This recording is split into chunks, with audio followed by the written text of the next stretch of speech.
मेरा नाम डॉक्टर प्रकाश रंजन मिश्रा है।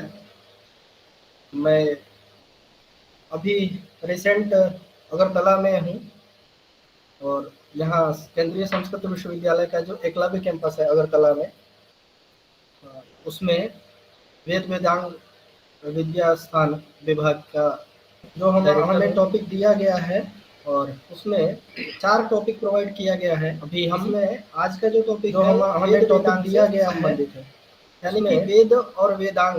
वेद क्या है, 4 टॉपिक प्रोवाइड किया गया है जिसे हम आज का जो टॉपिक है वेद वेदांग। सबसे पहले हम बात करेंगे कि यानी वेद क्या है और वेदांग क्या है। वेद क्या है, वेदांग स्टडी मटेरियल है क्या, से हम हाँ, हाँ। इस जी सर। टॉपिक का प्रारंभ सबसे पहले जो वेद सभी को आवाज आ रही है ऐसा मैं मानता हूँ, विद धातु और घय प्रत्यय से बनता है। कौन सी धातु और कौन से प्रत्यय से बनता है? तो विद धातु और घय प्रत्यय से बनता है। आप लोगों को अगर आपने जी सर, आवाज आ रही है। उसमें आपको कोई संशय है, ठीक है, कोई क्वेश्चन है तो आप मुझे पूछ सकते हो। सबसे पहले हम बात करेंगे कि आपको वेद क्या है और वेदांग क्या है। आप लोगों के पास स्टडी मटेरियल है क्या? अगर कुछ बोलते रहेंगे हाँ तो सर। ज्यादा अच्छा है, हाँ, क्योंकि हाँ। जी सर शेयर करने के बाद कोई ऐसा है दीपा जी आपके पास है, देख नहीं पाते हैं। सबसे पहले हम वैदिक साहित्य का सामान्य परिचय पढ़ेंगे, तो उसमें विशेष रूप से बात होती है कि वेद करूं शेयर या फिर वेद शब्द जो है वो सबसे पहले इस धातु से वेद शब्द में बना हुआ है। वेद शब्द जो है वो तो वेद शब्द जो है वो ज्ञानार्थक बनता है। विद धातु कौन सी धातु और कौन से प्रत्यय से बनता है? तो विद धातु और घय प्रत्यय से बनता है। विद धातु अगर आपने स्टडी मटेरियल पढ़ा है शब्द बनता है, कोई संशय है, कोई क्वेश्चन है, यह जो मुझे पूछ सकते हैं। वेद शब्द है, इसका मतलब अर्थ होता है ज्ञान राशि। वेद किसे कहते हैं? तो आप लिख सकते हैं ज्ञान राशि को हम वेद रहेंगे तो ज्यादा अच्छा है। व्याकरण के अनुसार वेद शब्द कुछ 4 धातुओं से सिद्ध होता है, तो इसलिए यह जो सबसे पहले हम वैदिक साहित्य का सामान्य परिचय जब पढ़ेंगे 4 धातुओं से, तो उसमें विशेष रूप से इसके अनुसार बात होती है कि व्याकरण के अनुसार वेद शब्द जो कौन कौन सी धातुएं हैं, किस धातु से किस अर्थ में बना हुआ है। विज्ञाने, विद विचारणे, वेद शब्द जो है वो ज्ञानार्थक, इन 4 अर्थ धातु वेद शब्द जो है करके निष्पन्न होता है। विद सत्तायाम का मतलब होता है सत्ता और भय प्रत्यय से वेद शब्द बनता है। ज्ञान मतलब जानना, अब और विचार मतलब विचार करना, और वेद शब्द है इसका मतलब अर्थ होता है लाभ, यानी ज्ञान राशि प्राप्त वेद किसे कहते हैं? तो इन 4 अर्थों से हैं वेद शब्द जो है वो निष्पन्न होता है। संस्कृत व्याकरण के अनुसार वेद शब्द इसके लिए 4 धातुओं बताए गए होता है, तो उस विषय को यह जो बाद में देखते हैं। वेद शब्द है यह 4 धातुओं से सिद्ध होता है। किसके अनुसार? आप कोई भी विषय व्याकरण के अनुसार है, उस विषय का कोई ना कोई कौन सी धातुएं हैं? तो विद सत्तायाम, वेद जब ज्ञाने, वेद का विचारणे, विद वेद विषय में का भी वेद, इन 4 अर्थों से वेद शब्द जो है कोई परिभाषा होगा है। उसका सत्तायाम का मतलब होता है सत्ता मतलब होना। वेद क्या है इस विषय में, ज्ञान मतलब जानना, और विचार मतलब विचार करना। इस विषय में लाभे आचार्य सायण लाभे, सायण लाभ के बारे में आपको पता है कुछ? आचार्य सायण ने वेद शब्द जो है ब्राह्मण, आरण्यक, इन सभी पे उनका भाष्य है, श्लोक भी बताए गए हैं। सबसे पहला भाष्य उनका तैत्तिरीय संहिता बाद में देखते हैं। कृष्ण की तैत्तिरीय संहिता कोई भी पहला भाष्य विषय है किया था। मान लीजिए कोई भी आचार्य सायण ने सभी वेदों के सभी ब्राह्मणों के सभी परिभाषा पे आदि पे होता है भाष्य। तो वेद जब हम वेद का इन्होंने वेद के लिए क्या वेद विषय में का भी वेद विषय आचार्य सायण कहते हैं कि इष्ट प्राप्त परिभाषा, अनिष्ट परिहार, उसका कोई डिफिनेशन होगा, या फिर योग ग्रंथ, वेद क्या है इस विषय में किसी न किसी आचार्य ने कुछ अनिष्ट परिहार यो हो, तो इस विषय में आचार्य सायण जो है सायण के बारे में आप लोग वेद क्या है क्या कुछ? तो जिसके द्वारा आचार्य सायण ने प्राप्ति हो, वेद इष्ट की प्राप्ति मतलब आरण्य की हम सभी का कुछ न कुछ इष्ट होता है, और कोई न कोई इष्ट होता है, उस इष्ट की प्राप्ति हो है,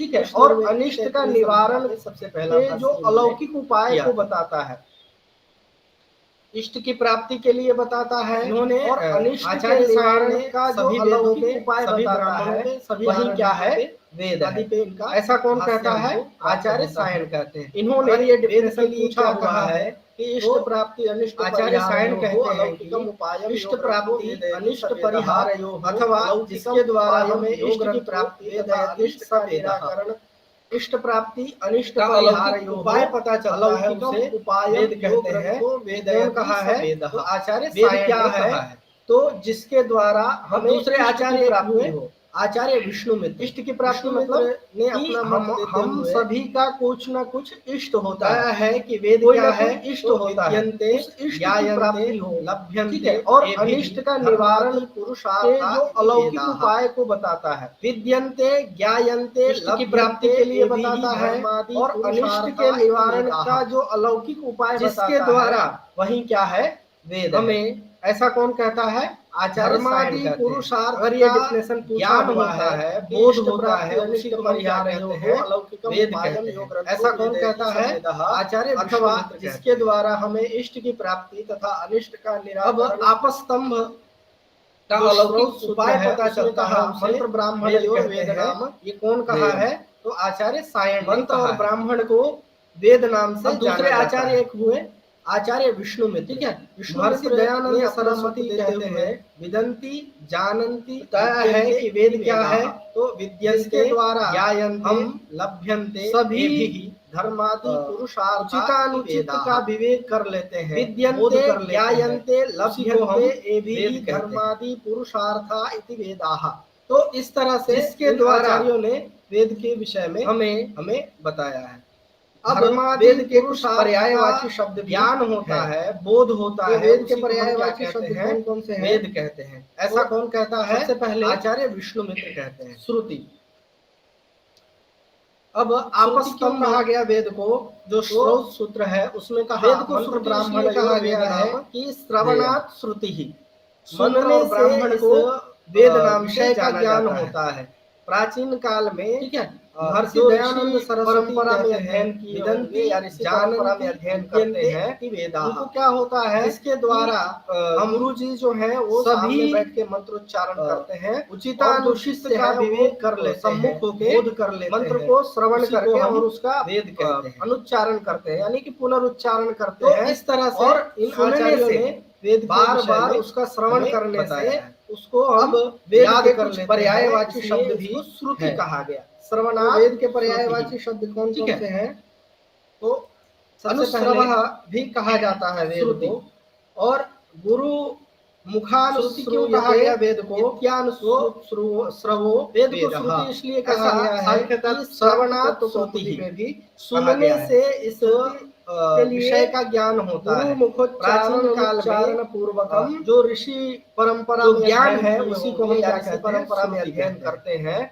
उनको क्या होता है, श्रुति गुरु जी यानी कि श्रवण परंपरा से उत्पन्न जो हैं, और जो शिष्य हैं वो कहते हैं सम्मुख होकर यह मंत्र को श्रवण करके और उसका वेद का पर्यायवाची अनुच्चारण करते हैं, यानी कि दूसरा शब्द आया है निगम। और निगम का मतलब होता है बार बार उसका श्रवण करने से अर्थबोधक को हम याद कर लेते हैं, इसलिए अर्थ का बोध हो जाए हमें। श्रवणात् जो सार्थक है, ठीक है, अर्थ का बोध करा दे, उसी को अनुश्रवः भी कहा जाता है वेद को। तो वेद और से भी हमें बहुत सारे अर्थों का बोध हो जाता है, इसलिए श्रवण वेद को भी ऐसा निगम कह सकते हैं, और वेद का पर्यायवाची भी निगम है। के लिए यहाँ गुरु मुखोच्चारण निरुक्त पूर्वकम जो ज्ञान है उसी को हम क्या किया गया है, श्रुति। अब तीसरा है आगम, ठीक है। श्रुति आगम जो है यानी कि श्रवण परंपरा से दोनों में जो प्रयोग किया गया है उसी को हम क्या कहते हैं, वेद के लिए भी और शास्त्र के लिए भी आगम शब्द का प्रयोग वेद का पर्यायवाची, और यह भी वेद का क्या है, पर्यायवाची शब्द ही है। इसमें दूसरा शब्द आया आचार्य कुमारिल भट्ट ईश्वर कृष्ण निगम का मतलब होता है सार्थक या अर्थबोधक। इस आगम शब्द का प्रयोग अपने ग्रंथों में अर्थ का बोध हो जाए हमें, ठीक है, जो वेद सार्थक है और अर्थ का बोध शास्त्र के लिए भी उसी को हम आगम शब्द का प्रयोग निगम किया गया है। तो वेद से भी हमें बहुत सारे अर्थों का बोध हो जाता है वेद के पर्यायवाची, हम वेद को भी आगे भी है निगम कह सकते हैं। और वेद का पर्यायवाची से निगम आगम में आप लोगों ने अगर कहीं आरती सुनी हो यहाँ दुर्गा जी की, तो उसमें निरुक्त में पंक्ति आती है आगम निगम निगम शब्द का प्रयोग कभी किया गया। दुर्गा जी की आरती होती है ना, अम्बे ओम जय अम्बे गौरी, उसमें आप देखेंगे तो उसमें एक पंक्ति आती है आगम निगम बखानी। ठीक है, वहां आगम और निगम तीसरा है आगम कहे गए हैं। ठीक है, आगम मतलब जो है जो वेद पुराण वेद और कहने वाली दोनों के लिए प्रयोग किया गया है। वेद के लिए भी चौथा है, शास्त्र के लिए भी आगम शब्द का प्रयोग हुआ है। वेद त्रयी का ग्रहण होता है, क्या है पर्यायवाची शब्द है। यजुः साम और साम का ग्रहण होता है। ऋग्वेद, यजुर्वेद, महर्षि पतंजलि इन तीन आचार्य कुमारिल त्रयी कहने से होता है। ईश्वर का पर्यायवाची कारिका के रचयिता है आचार्य ईश्वर कृष्ण। अब भी मीमांसा में का प्रयोग मीमांसा में त्रयी से चारों वेदों का ग्रहण के लिए भी ये प्रयुक्त है और शास्त्र के लिए मीमांसा आगम शब्द का प्रयोग किया गया है। कहने से चारों वेद का ग्रहण होता है। ये और तीन जो है वेद के पर्यायवाची और अथर्व का ग्रहण आगे भी त्रयी कहने मात्र से हो जाता है। तो त्रयी से त्रयी और आगम में आप लोगों ने दोनों परंपरा हमें कहीं प्राप्त होती है। आरती सुनी त्रयी शब्द दुर्गा जी की वेद का पर्यायवाची शब्द है। पंक्ति आती है आगम निगम बखानी। छंदस जो है ऐसा सुना है वेद जो है छंदोमय रचना है। ठीक है, इसलिए इसको छांदस भी कहा जाता है। निरुक्तकार कहते हैं छंदांसी छादनात्। ठीक है, छंदांसी छादनात् ढका हुआ जो छंदों को ढका हुआ हो, कभी उसी को क्या कहते हैं ना छंद कहते हैं। ओम जय अम्बे गौरी जो उसमें शब्दों को मंत्रों को ढका हुआ रहता है, आगम निगम बखानी छंद कहते हैं। वहाँ आगम और निगम दोनों शब्द कहे गए का पर्यायवाची है। मतलब कि जो वेद पुराण को कहने वाली आमनाय, आमनाय शब्द जो है वो भी क्या है, आगे चौथा है त्रयी शब्द है। त्रयी शब्द से वेदों के अर्थ में आमनाय शब्द का वेद त्रयी का ग्रहण होता है। यह वेदों के नित्य अभ्यास साम और अथवा का स्वाध्याय पर बल देता है। यजुर्वेद, सामवेद। ठीक है, इन तीन का ग्रहण त्रयी कहने से होता है। जो वेद का पर्यायवाची शब्द जो है बल देता है, यह आमनाय शब्द। अब मीमांसा में तो आमनाय शब्द जो त्रयी से वेद का चारों वेदों का ग्रहण किया गया है। अब ठीक है, मीमांसा दंडी ने त्रयी कहने से जिस चारों वेद का है आचरण होता है, उन्होंने वहां पे आमनाय शब्द का प्रयोग और दशकुमार चरितम में किया है। कहने मात्र क्या किया है, अधीति चतुर्षु आमनाय चतुष्टय। ये दोनों परंपरा हमें आमनायेषु, तो त्रयी जिन्होंने चारों वेदों पर्यायवाची शब्द पढ़ लिया है, उन्होंने पांचवा है छांदस। वहाँ वेद शब्द नहीं कहा है, ये वहाँ क्या कहा है छंदोमय रचना कहा है।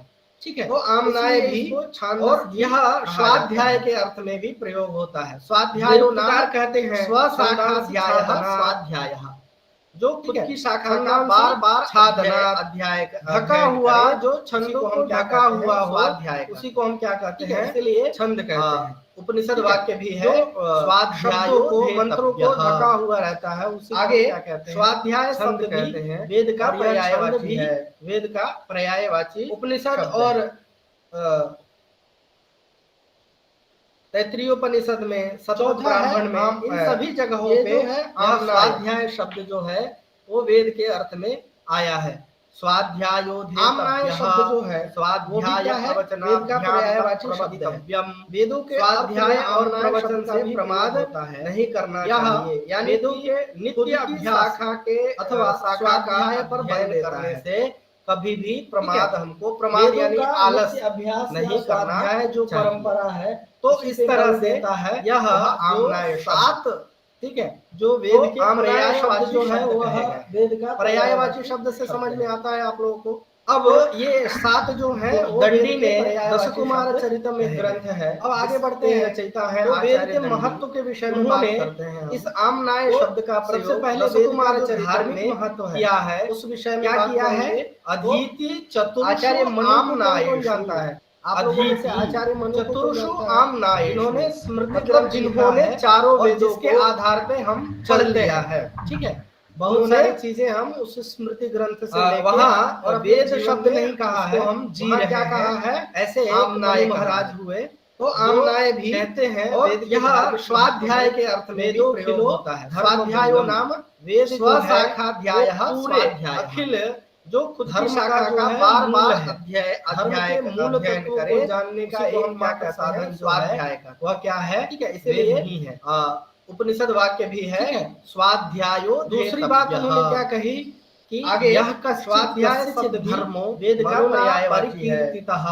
ससर्व उपनिषद और सर्वज्ञानमयोहिषः, कहीं कहीं आप लोगों ने ये देखा होगा सप्त ब्राह्मण में लिखा होगा, सभी जगह ज्ञानमयो, यह स्वाध्याय सभी ज्ञान जो है वेद के वो वेद में ही आया है, निहित स्वाध्यायो ऐसा स्वाध्याय धार्मिक महत्व। एक और श्लोक है और प्रवचन से प्रमाद नहीं करना चाहिए। उन्होंने बताया कि सब कुछ भूत भविष्य वर्तमान जो है कभी और प्रमाद हमको प्रमाद जो है आलरणाश्रम और ये सब कुछ कहाँ निहित है, वेद में ही। इस तरह से यह श्लोक में क्या कहा, सात चातुर्वर्ण्य वेद के पर्यायवाची शब्द, चत्वारश्च पर्यायवाची शब्द से समझ में आता है उत्तम भव्यम भविष्यञ्च सर्वं वेदात् प्रसिद्धति। चातुर्वर्ण्यम त्रयो लोकाः, चार वर्ण होते हैं। कौन कौन से होते हैं चार वर्ण, तो ये सात जो है चार वर्ण के पर्यायवाची शब्द। चातुर्वर्ण्यम त्रयः लोकाः, तीन लोक है। अब आगे बढ़ते हैं, चातुर्वर्ण्यम महत्व के विषय में बात करते हैं। पृथ्वी लोक को अंतरिक्ष पहले वेद का जो धार्मिक महत्व है। त्रयः लोकाः चत्वारश्चाश्रमाः, चार आचार्य मनु को कौन कौन जानता है, चार आश्रम कहे गए हैं, ब्रह्मचर्य, गृहस्थ, वानप्रस्थ और संन्यास। ठीक है, आप लोगों ने क्या कहा, चातुर्वर्ण्यम त्रयो लोकाः चत्वारश्चाश्रमा पृथक भूतम भव्यम भविष्यम। भूतम भव्यम भविष्यम का मतलब भूतकाल, वर्तमान काल और भविष्य काल। ठीक है, भूतम भव्यम भविष्यञ्च सर्वम वेदादि ग्रंथ लिखा है, ये सब जिसके आधार पे हम वो चलते हैं ही, ठीक कहा गया है। बहुत सारे से ही हमें प्राप्त होता है लेके, तो इस तरह से उसको हम जी रहे हैं। ऐसे धार्मिक महाराज सारे जो कहते हैं वेद के धार्मिक। अब आते हैं कि वेदों साहित्य का विभाजन जो है वो चार भागों में, अखिल, ठीक है, धर्म का जो है चार भागों में बांटा गया। धर्म के मूल तत्वों को जानने का एकमात्र साधन जो है अथर्ववेद क्या है। अब इन चार वेदों के विषय में, ठीक है, जानकारी प्राप्त करेंगे। दूसरी बात उन्होंने क्या कही, क्या है कि यह कश्चित् धर्मो मनुना परिकीर्तितः ऋग्वेद में सर्वज्ञानमयोहिषः। कहीं कहीं आप लोगों ने ये देखा होगा ऋग्वेद में लिखा होगा सर्वज्ञानमयोहिषः, क्या हुआ, सभी ज्ञान जो है वो वेद में निहित है। ऐसा के द्वारा देवताओं की धार्मिक महत्व की जाती है। एक और श्लोक है मनुस्मृति का, ठीक है, उसमें उन्होंने बताया मतलब कि सब कुछ भूत भविष्य वर्तमान जो है इसके द्वारा देवता आश्रम जो है वर्णाश्रम ये सब कुछ कहाँ निहित है, ऋग में ही निहित है। और ऋग्वेद श्लोक में क्या कहा, प्रधान वेद चातुर्वर्ण्यम कहा जाता है। क्या कहा जाता है, चतुर्वार प्रधान वेद किसे कहते हैं, तो ऋतम भव्यम भविष्यञ्च सर्वं वेदात् प्रसिद्धति। एकविंशति चातुर्वर्ण्यम त्रयो लोकाः, ऐसा कहा गया कि चार वर्ण होते हैं। कौन कौन से होते हैं चार वर्ण, 21 शाखा थी। कितनी शाखा थी, तो ऋग्वेद की 21 शाखा थी। किसके अनुसार, लोगों में से महाभाष्य के अनुसार। अब महाभाष्य क्या है, तो व्याकरण के ऊपर, सूत्रों के ऊपर तीन चीज हुई। एक तो सूत्र लिखा गया, उसके ऊपर वृत्ति हुई और उसके ऊपर भाष्य हुआ। ठीक है, हाँ, चातुर्वर्ण्यम वाक्यकारः लोकाः, तीन लोककारं पतंजलिं, वो कौन कौन, पाणिनिं सूत्रकारं च प्रणतोस्मि मुनित्रयम्। तो वाक्यकारं वररुचिं, भाष्यकारं पतंजलिं, पाणिनिं सूत्रकारं च प्रणतोस्मि मुनित्रयम्।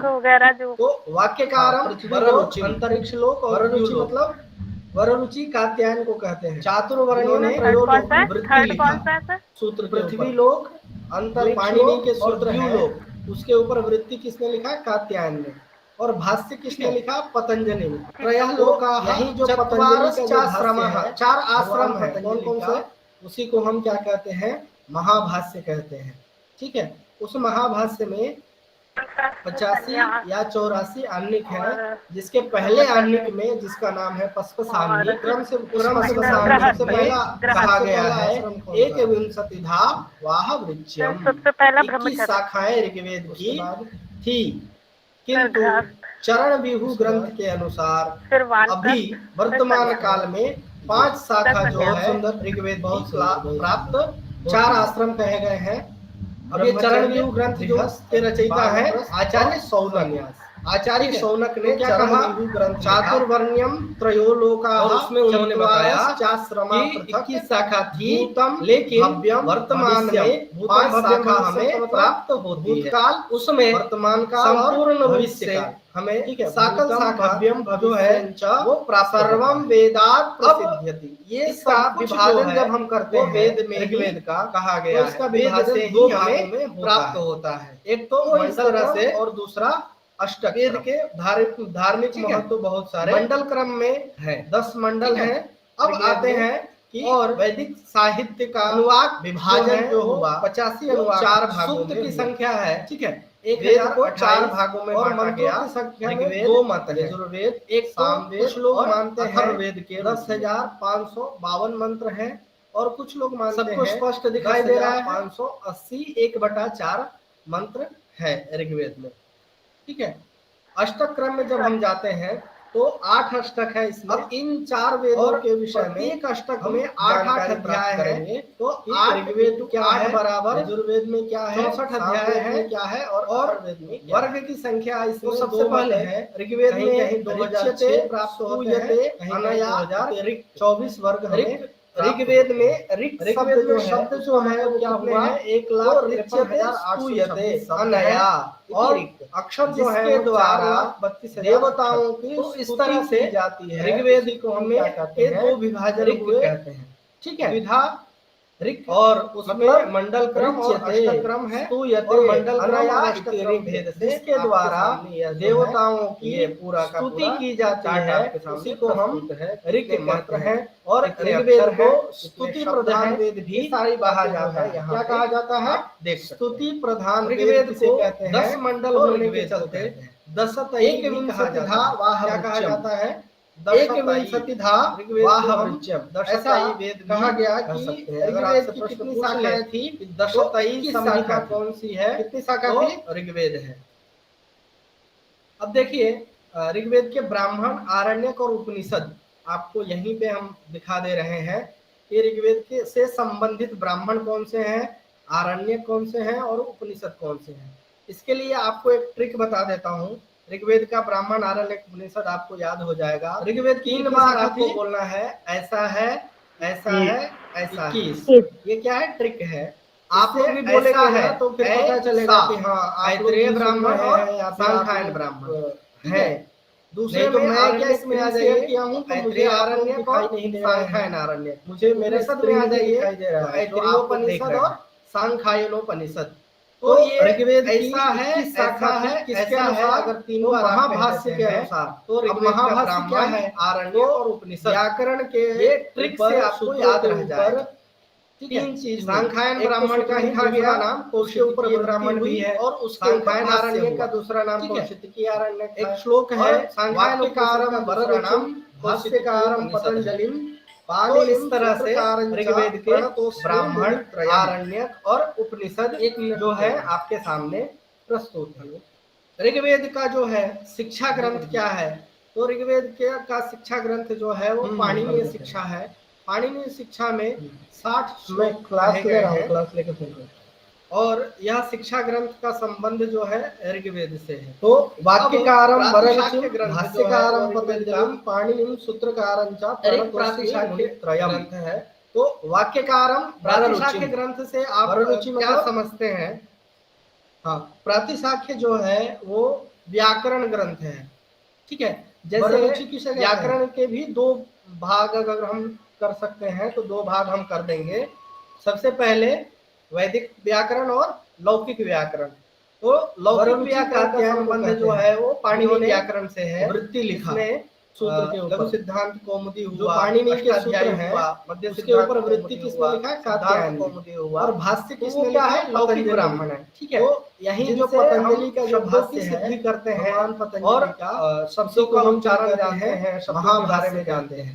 ठीक है? लेकिन उस वेद महाभाष्य में बहुत सारे शब्द प्रयोग होते 85 हैं या 84 जो आर्ष है, प्रयोग कहे जिसके जाते हैं। पहले कभी आप आनिक लोगों ने में सुना जिसका है नाम है आर्ष प्रयोग। पस्पसानिक, उस आर्ष प्रयोग यानी कि वो वेद का कहा गया प्रयोग है जो एक लौकिक ब्राह्मण से सिद्ध नहीं होता है, तो उसके लिए वेद के अपने अपने वेद के अपने अपने किंतु चरण व्याकरण बनाए गए अनुसार, ठीक है। अभी वो वर्तमान काल में वेद पांच का शाखा व्याकरण जो है यानी कि वैदिक व्याकरण प्राप्त ऋग्वेद होती है। प्रातिशाख्य जो है वो अब ये चरण ऋग्वेद व्यूह ग्रंथ जो संहिता का के रचयिता व्याकरण है। है आचार्य ऋग्वेद में आचार्य वैसे शौनक ने शब्द चरण है जो व्यूह लौकिक ग्रंथ व्याकरण व्याकरण से सिद्ध नहीं होंगे और वो उसमें सारे उन्होंने शब्द बताया ऋग्वेद कि में जो 21 शाखा थी, जो है, लेकिन उसके द्वारा वर्तमान में को 5 सिद्ध शाखा किया हमें जाता है प्राप्त या फिर उस होती है। शब्द को जाना ठीक जाता है? है।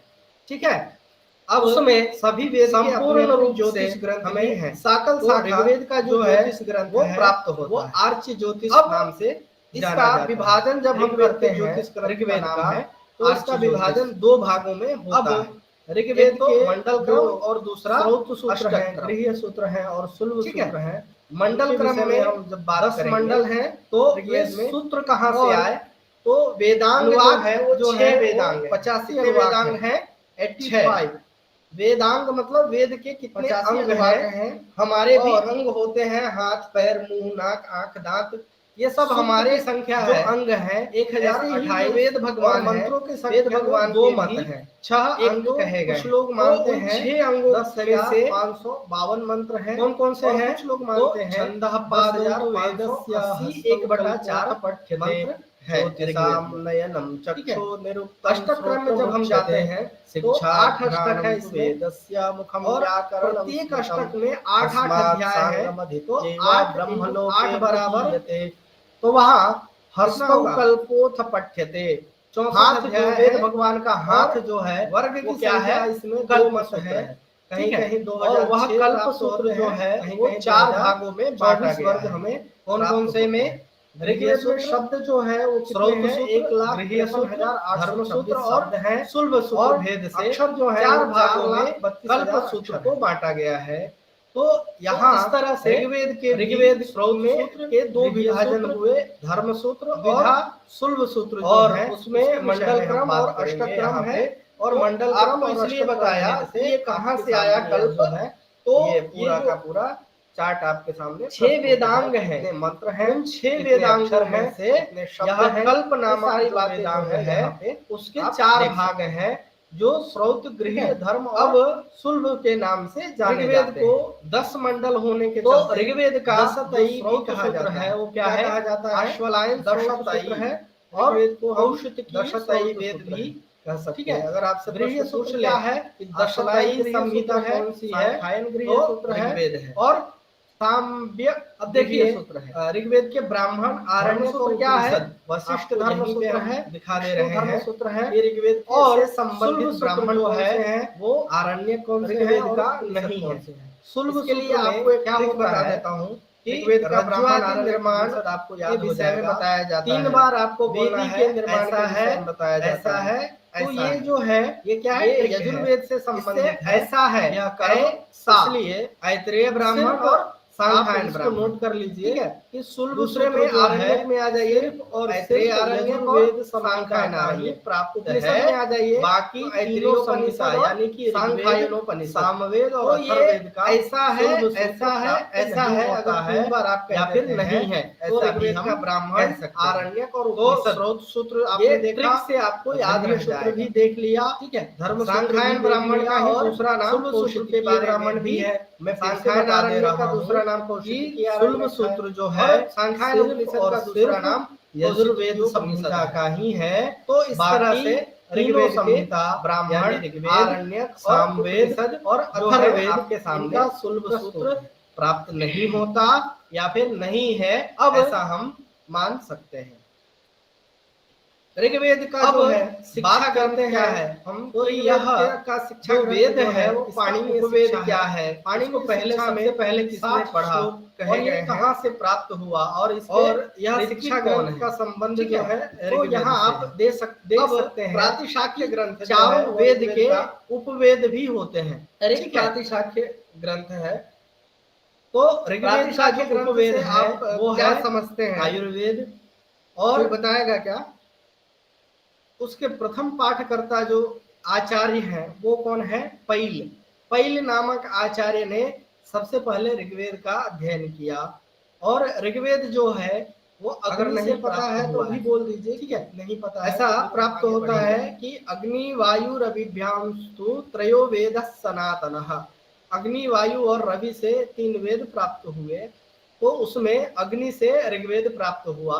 और ऋग्वेद के जो नहीं पता बता दीजिए, यानी कि ऋग्वेद के जो प्रातिशाख्य करने वाले जो आचार्य व्याकरण ग्रंथ जो उनके, ठीक है, जैसे व्याकरण के भी 2 उनका नाम है, हम कर सकते हैं तो इस तरह से ऋग्वेद का उपवेद सबसे पहले आयुर्वेद है, व्याकरण पाठकर्ता लौकिक व्याकरण पहले है, लौकिक व्याकरण का संबंध जो है वो पाणिनि व्याकरण से है, और ऋग्वेद के ऋत्विक कौन है, लघु सिद्धांत कौमुदी हुआ, तो इस तरह से हुआ ऋग्वेद का जो परिचय है आपके सामने, तो वो क्या है लौकिक ब्राह्मण। अब हम बात करेंगे कि ऋग्वेद में हम जो 10 मंडल है करते हैं और प्रत्येक मंडल के कोई ना कोई शब्द के बारे में जानते हैं, प्रत्येक मंडल में कोई ना कोई वेद में बहुत सारे शब्द प्रयोग और मंत्र की संख्या जो अर्श प्रयोग कहे जाते हैं। कभी आप जाएंगे अर्श प्रयोग, ऋषि के नाम को अर्श प्रयोग यानी कि वो वेद का प्रयोग है। प्रथम मंडल के जो ब्राह्मण है वो है शताक्षी, तो उसके लिए वेद के अपने अपने वेद प्राप्त हो जाएंगे। प्रथम मंडल में ही व्याकरण बनाए गए और मधुच्छंदा, आप दोनों प्रातिशाख्य मतलब कि वेद का व्याकरण मंडल के वैदिक व्याकरण मद, तो तीसरे मंडल प्रातिशाख्य जो है वो चौथे मंडल के हैं वामदेव व्याकरण, पांचवें मंडल के हैं ऋग्वेद में, छठे मंडल के शब्द हैं वो लौकिक व्याकरण, मंडल के हैं वशिष्ठ, वो सारे शब्द ऋग्वेद में जो प्रातिशाख्य जो है उसके द्वारा उन शब्दों भी है सिद्ध किया जाता है या फिर उस शब्द को जाना जाता है, भृगु है, ठीक है। तो ये अब इसलिए सभी वेद के अपने अपने ज्योतिष ग्रंथ मंडल के जो ऋग्वेद का जो ज्योतिष ग्रंथ है वो उस मंडल के ज्योतिष मंडल से उन्होंने जाना जाता है, इसलिए वेद ज्योतिष ग्रंथ का नाम नहीं है आर्च। वेद का क्या हुआ है, दर्शन हुआ है, ऋषयो मंत्र द्रष्टारः न तो कर्तारः, ऋषियों ने मंत्र को देखा है न कि उसको लिखा है। तो इन ऋषियों ने या इन ऋषियों के वंशजों ने जो उन मंत्रों को देखा है जो हमारे सामने अभी वेद के रूप में विषय में हम जब बात करेंगे तो जैसे आपने कहाँ से आए सुना होगा, वेदांग जो है वो 6 वेदांग, कितने वेदांग हैं, नदी संवाद क्या होता है, वेदांग मतलब वेद के कितने अंग हैं, संवाद हमारे भी अंग होते हैं, ये सब हमारे है जो अंग है। ऐसे ही जो वेद भगवान है नामक वेद भगवान के भी जो 6 अंग कहे गए हैं। नदियों के साथ विश्वामित्र का संवाद होता है 6 नदियों के साथ, और वहाँ पे बहुत सारी बातें होती हैं। छंदः पादौ वेदस्य, नदियाँ जो है विश्वामित्र की प्रार्थना करती हैं और विश्वामित्र जो है वो नदियों से प्रार्थना करते हैं। तो इस तरह के संवाद है, संवाद यानी कि एक दूसरे के बीच में वार्तालाप, एक दूसरे के विचारों का आदान प्रदान को संवाद कहते हैं। हाथ जो वेद भगवान का हाथ संवाद भी वो क्या है, कल्प सूत्र। तो इस तरह से ऋग्वेद और वह कल्प मंडल जो है वो 4 भागों में बांटा गया प्राप्त होगा। कौन कौन से में, गृह्य सूत्र, अब स्रोत वहां तक हम ऋग्वेद का परिचय सूत्र और शुल्ब सूत्र भेद से इस 4 भागों में कल्प सूत्र को बांटा गया है। तो यहाँ ऋग्वेद के भी स्रोत सूत्र, कृपया सूत्र, धर्म सूत्र और शुल्ब सूत्र, भाष्य और वार्तिका में क्या अंतर है, बात करेंगे यहाँ पे। तो आपको इसलिए बताया कि ये भाष्य और वार्तिका में क्या अंतर है। तो ये जो हाँ देखिए 6 वेदांग है, सबसे पहले वेदांग होता है, यह कल्प नामक वेदांग है, बहुत ही कम के 4 भाग है जो स्रोत, धर्म और मान लीजिए शुल्ब के नाम से जाने सूत्र लिखा। तो ऋग्वेद का जो स्रोत सूत्र है वो क्या है? अश्वलायन सूत्र है। अब इस सूत्र को से हमको कुछ भी पता नहीं चलेगा, ठीक है। तो इसके ऊपर सूत्र क्या इसको है जानने के लिए थोड़ा सा डेफिनेशन सांख्यायन गृह लिखा गया है, वृत्ति, और जो वार्तिका कहते हैं आप, जिसको वृत्ति कहते हैं, ठीक है। तो धर्म सूत्र क्या है? क्या लिखा गया? वशिष्ठ धर्म सूत्र है। तो इको सूत्र है, की वृत्ति और है।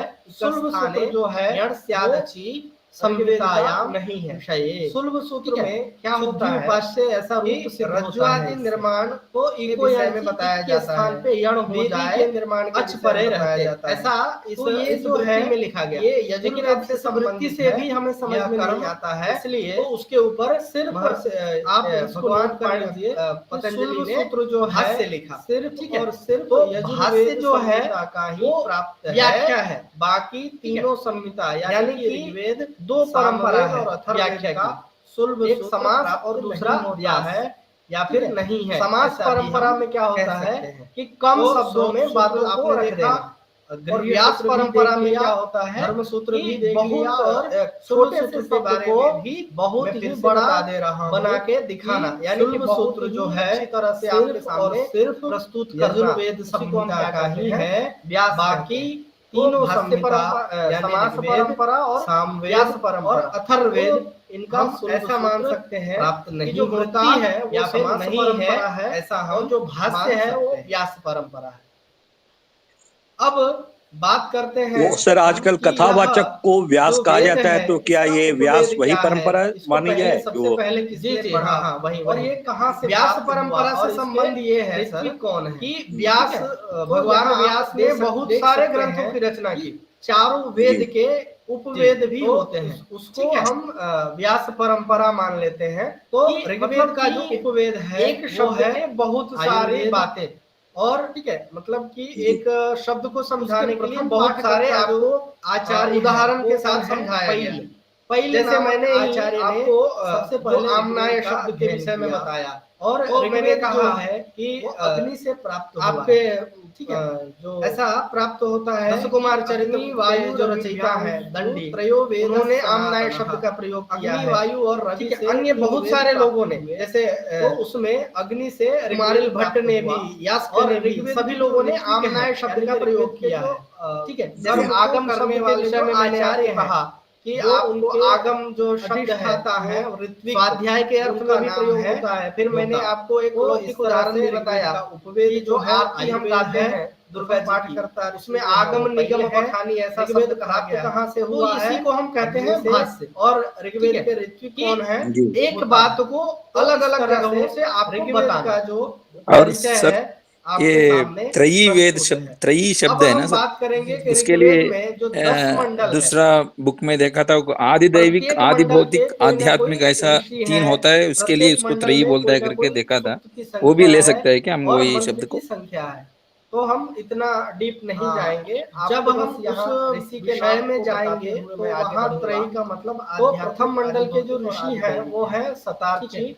अब कहीं कहीं पुरुषार्थ आपको चतुष्टय मधुच्छंदा जो भी है प्राप्त हो जाएंगे पुरुषार्थ प्रथम मंडल में ही। कहीं कहीं हम तो धर्मार्थ शतार्थी काम और और मधुच्छंदा आप दोनों नोट कर सकते और कहीं हैं। कहीं दूसरे पुरुषार्थ में मंडल के ऋषि हैं चार चार पुरुषार्थ हैं। तीसरे मंडल के हैं चार विश्वामित्र आश्रम को भी ले लेते चौथे हैं। मंडल के तो हैं वो प्रसंग वामदेव, वसात पांचवें मंडल के हैं जैसा अत्रि, प्रसंग है छठे मंडल उसके के हैं हिसाब से जब हम भारद्वाज, बात करेंगे सातवें मंडल तो के हैं उस वशिष्ठ, प्रसंग में आठवें मंडल के में हैं ले सकते कण्व, हैं। नौवें जब हम मंडल के वेद हैं के पवमान में त्रयी की या बात करेंगे मधुच्छंदा भी है, तो वेद और त्रयी 10वें में मंडल के जो ऋग्वेद, ऋषि हैं यजुर्वेद वो और भृगु सामवेद हैं। का ही ग्रहण तो होगा। ये लेकिन इसलिए मैंने मैंने बताया कि कि मध्य में जब हम प्रत्येक जाएंगे मंडल के जो तो ऋषि त्रयी हैं, से ही उन्होंने चारों वेद का वो ग्रहण उस मंडल कर के लिया उस है। मंडल को ठीक है? उन्होंने तो देखा है। वेदत्रयी की जब इसलिए हम बात वेद करेंगे को तो किसी ने वेदत्रयी लिखा में नहीं है। वेदत्रयी ही वेद होंगे। का क्या और हुआ है? ऐसे ही दर्शन त्रयी हुआ की है। बात करें ऋषयो तो मंत्र आदिदैविक न तो करता रहा। ऋषियों ने मंत्र को देखा है, जैसे न कि उसको सांख्यकारिका लिखा में है। सांख्यकारिका तो में इन ईश्वर ऋषियों कृष्ण जो है या इन ऋषियों आचार्य के ईश्वर वंशजों कृष्ण ने जो है ये उन त्रयी की मंत्रों बात को करते देखा हैं जो वो कहते हमारे हैं सामने दुःखत्रयाभिघाता जिज्ञासा तदपघात के तो जैसे आपने कभी नाम सुना होगा चेन्नई कि विश्वामित्र नदी संवाद कभी सुना है? वहां उन्होंने दुःखत्रयाभिघाता, वहां त्रय शब्द से नहीं है सर। आध्यात्मिक, आदि भौतिक और आदि दैविक शब्द का प्रयोग आदि ये अर्थ वहां पे उन्होंने लिया। विश्वामित्र नदी संवाद में क्या होता है कि विश्वामित्र तो प्रसंग के हिसाब से प्रसंग जैसा प्रसंग चल रहा तीसरे मंडल में उस हिसाब से हम उस बात को वहाँ दो नदियां हैं, यजुर्वेद को दो भागों में बांटा गया। शतुद्री नामक नदियां हैं जो वहां पे अब इनके संप्रदाय भी हैं, नदियों के साथ शुक्ल यजुर्वेद का संप्रदाय है। इन दो नदियों है आदित्य संप्रदाय है। वहाँ पे बहुत सारी बातें हो संप्रदाय है कि वो ब्रह्म संप्रदाय नदियां जो है विश्वामित्र के शुक्ल यजुर्वेद को यजुर्वेद जो है दो भागों में विभाजित प्रार्थना करते हैं। तो इस तरह के संवाद है और संवाद यानी कि एक दूसरे संप्रदाय भी आपके सामने है, वार्तालाप आदित्य संप्रदाय और एक दूसरे के विचारों का आदान प्रदान। अब उसी को यजुर्वेद को यजुर्वेद विश्वामित्र कहा जाता है, ऋग्वेद में है यजुर। तो इस तरह से ऋग्वेद के तीसरे मंडल में विश्वामित्र नदी संवाद आपको प्राप्त होगा। यज्ञ करने के कारण यजुर को यजुर्वेद कहा जाता है। वहां तक हम ऋग्वेद का परिचय यज्ञ यज्ञ की प्रधानता है। जैसे मैंने इसमें आप लोगों में ऋग्वेद के समय में आपको बताया था कि ऋग्वेद जो है वो स्तुति प्रधान वेद है। कौन सा वेद है? कृपया स्तुति प्रधान वेद है। और यजुर्वेद जो है वो कौन सा वेद है? कर्मकांड प्रधान वेद है। तो जहां यज्ञ यानी कर्मकांड के विषय में बात किया जाए उसी को हम क्या कहते हैं? भाष्य और वार्तिका में क्या अंतर है? दूसरा डेफिनेशन क्या दिया? इज्जते अनेक। भाष्य और वार्तिका में क्या अंतर है? जिसके द्वारा इज्जते या नाम जिसके द्वारा आहुति दी जाए, हवन किया जाए, उसी को हम क्या कहते हैं? इज्जते मतलब यजन किया जाए, पूजन किया जाए, उसी को हम यजुर्वेद। मान लीजिए महर्षि पाणिनि ने सूत्र लिखा, ये दिया यह सूत्र है जहाँ पे जिस सूत्र है उस सूत्र मंत्र में अक्षरों भी पता नहीं चलेगा, संख्या के ऊपर नहीं हो, इसको जानने के लिए थोड़ा सा डेफिनेशन। जैसे ऋग्वेद के मंत्रों में अक्षरों की संख्या जो है कहते हैं आप निहत है, इसमें इस मंत्र एक मंत्र में ऊपर क्या लिखा है? वृत्ति लिखा है। लेकिन यजुर्वेद में अक्षरों की संख्या जो है वो स्थाने नियत नहीं है। मंत्रों में संहितायाम ऐसे अक्षर की संख्या है, ठीक है। लेकिन मंत्रों में ऐसा मंत्र एक मंत्र पढ़े जाते हैं तो उसमें अक्षरों की संख्या के स्थान पे यण नहीं है, तो इसलिए कहा ऐसा इस वृत्ति में लिखा गया। लेकिन अब इस वृत्ति से भी हमें समझ में नहीं आता है तो उसके ऊपर भगवान उसके बाद क्या कहा? भाष्य लिखा, ठीक है।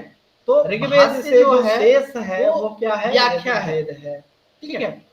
यानी कि दो परंपरा है। अब पांचवा क्या कहा? एक समास आकांक्षम जातम एकम यजुः। समास परंपरा में आकांक्ष प्रयोजन को कम शब्दों में बातों को रख देना कहते हैं। और व्यास परंपरा में क्या होता है? तो 5 डेफिनेशन आपको छोटे से शब्द को दिए गए, बहुत ही बड़ा बना के दिखाना। यानी कि बहुत विषय में बात करेंगे से आपके सामने प्रशाखा में बहुत सारे क्या कहते हैं? आपको व्यास कहते हैं। परंपरा से मिल जाएगी बहुत सारे आचार्य जो है व्यास परंपरा। अपनी बात तो यहाँ पे हम ऐसा मान सकते हैं कि जो सबसे पहला महाभाष्यकार जो है भगवान और जो भाष्य है वो व्यास, वो कहते हैं एक शतम अध्वर्यु शाखा। तो सर आजकल कथावाचक को व्यास कहा जाता है, तो क्या ये व्यास वही परंपरा मानी जाए? अध्वर्युवेद जी जी हाँ हाँ वही यजुर्वेद व्यास परंपरा से संबंध ये है सर। तो एक व्यास भगवान व्यास ने बहुत सारे ग्रंथों की रचना की है कि यजुर्वेद की 101 शाखा उसको हम व्यास परंपरा मान लेते हैं। मतलब कि ऐसा एक शब्द के बहुत सारी बातें हैं उसमें उन्होंने कहा कि एक शब्द को समझाने के लिए बहुत सारे आपको यजुर्वेद की उदाहरण के साथ समझाया गया। फिर तीसरा जैसे मैंने में कहा गया है जो आमनाय शब्द के विषय में बताया यजुर्वेद, वो मैंने कहा कि आपके जो दशकुमारचर्य जो है जो रचयिता है 100 शाखाओं में उन्होंने आमनाय शब्द का प्रयोग किया है, ठीक है। अन्य बहुत सारे लोगों ने 101 शाखा यजुर्वेद की कुमारिल भट्ट ने भी यास्क ने भी सभी लोगों ने आमनाय शब्द का प्रयोग किया है। 101 शाखा जैसे आगम शब्द के विषय में मैंने आपको कहा कि यजुर्वेद आपको आगम जो शब्द है वो स्वाध्याय के अर्थ में भी प्रयोग होता है। फिर मैंने आपको एक यजुर्वेद उदाहरण भी बताया, किंतु जो आरती हम गाते हैं 15 शाखा उसमें आगम निगम बखानी ऐसा शब्द कहा गया है। तो इसी को हम कहते हैं भाष्य की थी, ठीक है कि 15 शाखा एक बात को अलग अलग जगहों से आपको बताना। 86 शाखा जो है वो कृष्ण यजुर्वेद की थी। तो इस तरह से 101 को 15 और 86 में और जब सर डिवाइड करेंगे ये तो फिर त्रयी उसको वेद हम शब्द, त्रयी शब्द है ना बराबर सर, करेंगे तो उसके 101 लिए हो जाएगा। 15 और दूसरा 86 बुक में बराबर देखा था 101। आदि दैविक, आदि ठीक है, भौतिक, तो 15 आध्यात्मिक शाखा ऐसा शुक्लवेद 3 की होता है, उसके लिए और उसको त्रयी बोलता है 86 करके शाखा देखा जो था। है वो भी ले सकते हैं कृष्ण क्या हम यजुर्वेद वही की शब्द को? थी। अब हम यहाँ बात करेंगे शुक्ल जब हम उस विषय में जाएंगे तो वहाँ शुक्लवेद के मतलब शुरू में ही आदि भौतिक और भाष्यकार जो है, ठीक है, उवट में चतुष्टय जो है एक भाष्य है, पुरुषार्थ चतुष्टय आचार्य कहीं हम धर्मार्थ काम जिन्होंने प्रातिशाख्य ग्रंथों पे भाष्य किया है, और कहीं कहीं पुरुषार्थ में ऊपर चार पुरुषार्थ हैं, संहिता में हम 4 आश्रम को भी ले लेते हैं। तो वो प्रसंग वसात अपने जैसा प्रसंग है उसके हिसाब से जब हम मंगलाचरण में विषय वस्तु को बताते हुए प्रसंग में उसको हम उस अर्थ में ले सकते हैं कि आदि जब हम वेद के में त्रयी की बात करेंगे तो वेद त्रयी में ऋग्वेद, यजुर्वेद और सामवेद का ही ग्रहण होगा, लेकिन मीमांसक आदि मत में जब हम जाएंगे तो त्रयी से ही उन्होंने चारों वेद का प्राप्त कर लिया है। ठीक है, अब यहाँ वेद त्रयी की जब हम बात करेंगे तो वेद त्रयी में वेद त्रयी से प्राप्त था, और ऐसे ही त्रयी की बात करें तो आध्यात्मिक, आदि भौतिक और आदि दैविक हम ले सकते हैं अग्नि से। जैसे सांख्यकारिका में सांख्यकारिका यजुर्वेद जो है कृष्ण प्राप्त है आदित्य से, मतलब सूर्य से त्रयी की बात करते हैं। वो कहते हैं सूर्य आदित्य कुछ भी आप कह सकते हैं, तो इसीलिए इन्होंने कहा कि यह जो शाखा 15 शाखा जो है वहाँ उससे प्राप्त है हमें, ऐसा उवट कहते हैं। त्रया शब्द से आदि भौतिक और आदित्य से प्राप्त आदि जो अर्थ शाखा पंचदशा तम याज्ञवल्क्यम, तो प्रसंग के हिसाब से प्रसंग जैसा प्रसंग चल रहा हो उस हिसाब से याज्ञवल्क्य को उस बात को हुए मंत्र भाष्य में हमारी प्रसिद्धि हो ऐसी मैं कामना करता हूं। ऐसा कौन कहता है? आचार्य उवट कहते हैं। तो यहाँ स्पष्ट हो गया कि शुक्ल यजुर्वेद जो है आदित्य से प्राप्त है, और शुक्ल यजुर्वेद ये मटेरियल अभी आप स्लाइड्स दिखा रहे हैं ना, वो हमको मिलेगा कैसे? यजुर्वेद की 101 शाखा थी जिसमें से 15 शाखा पंचदशा परा शाखा पंचदश बना लीजिए, उस पर शेयर कर दीजिए। शाखा 15 शाखा जो है वो शुक्ल यजुर्वेद की मैं बात करूंगा। 86 शाखा जो है वो मैं प्रोवाइड करूंगा, और वहां अभी हम शुक्ल यजुर्वेद की बात कर रहे हैं। शुक्ल यजुर्वेद की 15 शाखा थी, किंतु अभी जो है 2 शाखा हमें प्राप्त होती है। 15 शाखा आगे चले 2 शाखा ही हमें प्राप्त होती है। वो 2 शाखा कौन कौन सी है? तो माध्यन्दिन शाखा और कर्णव शाखा। माध्यन्दिन शाखा को ही वाजस्नेयी संहिता भी कहते हैं, वाजस्नेयी शाखा भी कहते हैं। अभी दिख रहा है आपको माध्यन्दिन शाखा को वाजस्नेयी शाखा क्यों कहते हैं? तो नहीं सर, ब्लैंक आ रहा है। छोटी सी क्या बोलते हैं उसको, प्रसिद्धि है कि माध्यन्दिन इसलिए इसका नाम पड़ा।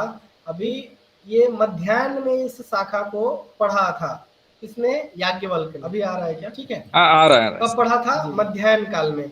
और उन्होंने कैसे पढ़ा था? अब हम वाजी रूप धारण करके, वाजी पहले हम ऋग्वेद का परिचय पढ़ रहे थे। वाजी यजुर्वेद के विषय में जो नाम है उसको हम संस्कृत में सर्वप्रथम वाजी भी कहते हैं। तो वाजी यानी अश्व का रूप धारण करके इसको 2 भागों में यजुर्वेद का अध्ययन मध्याह्न में किया था। ठीक है, तो इसलिए यजुर्वेद का नाम 2 भागों में बांटा गया, या फिर यजुर्वेद और शाखा कृष्ण यजुर्वेद। ठीक है, अब इनके दूसरी बात यह है कि माध्यन्दिन नाम का जो संप्रदाय है वो कौन सा संप्रदाय है? आदित्य संप्रदाय है। तो शिष्य के नाम पे ही का जो संप्रदाय है नाम वो ब्रह्म शाखा, या तो इस तरह से शुक्ल यजुर्वेद को दोनों यजुर्वेद को 2 भागों में विभाजित किया गया। तो हम दोनों को ही यजुर्वेद मानते हैं, कृष्ण यजुर्वेद। और कानो संप्रदाय भी आपके सामने है, के ऊपर आदित्य संप्रदाय और ब्रह्म कानो शाखा पड़ा। तो इस तरह से अब यजुर्वेद को यजुर्वेद अब यहाँ माध्यन्दिन शाखा की बात करते हैं। यजुर तो माध्यन्दिन शाखा में निरुक्त में अध्याय जो है वो कितने हैं? 40 अध्याय यजते है। यज्ञ करने के कारण अनुवाकों की संख्या जो है यजुर्वेद कहा जाता है इसको। वो 303 अनुवाक जहाँ यज्ञ की प्रधानता है। जैसे मैंने पीछे ऋग्वेद के समय में आपको बताया था कि ऋग्वेद जो है वो स्तुति प्रधान वेद है। कौन सा वेद है? स्तुति प्रधान वेद है। और यजुर्वेद जो है वो कौन सा वेद है? कर्मकांड प्रधान वेद है। तो जहाँ यज्ञ यानी कर्मकांड कह सकते हैं, कंडिका भी किया जा सकते हैं, उसी को हम क्या कहते हैं? कंडिका भी प्राप्त होगा कि दूसरा डेफिनेशन क्या दिया? इज्जते अनेन 175, जिसके द्वारा इज्जते या नाम जिसके द्वारा आहुति दी जाए, हवन किया जाए, उसी को हम क्या कहते हैं? इज्जते मतलब यजन किया जाए, पूजन किया जाए, उसी को हम यजुर्वेद। कानो शाखा में जो है, कानो शाखा में 40 अध्याय है, वसानो यजुः, जहाँ पे जिस में मंत्र में अक्षरों की संख्या निश्चित नहीं हो, अनियताक्षर हो। ठीक है, जैसे ऋग्वेद के मंत्रों में अक्षरों की संख्या जो है और अनुवाद की संख्या इसमें ज्यादा है। एक मंत्र में इतने अक्षर से ज्यादा होंगे, लेकिन यजुर्वेद में अक्षरों की संख्या जो है 28 अनुवाद और नहीं है मंत्रों में। ठीक है, ऐसे अक्षर की संख्या है, लेकिन मंत्रों में यानी मंत्र एक मंत्र पढ़े जाते हैं उसमें अक्षरों की संख्या निश्चित नहीं है। तो इसीलिए कहा 1975 2000 ऐसे जहाँ पे अक्षरों की संख्या निहित ना हो उसको यजुर्वेद कहते हैं।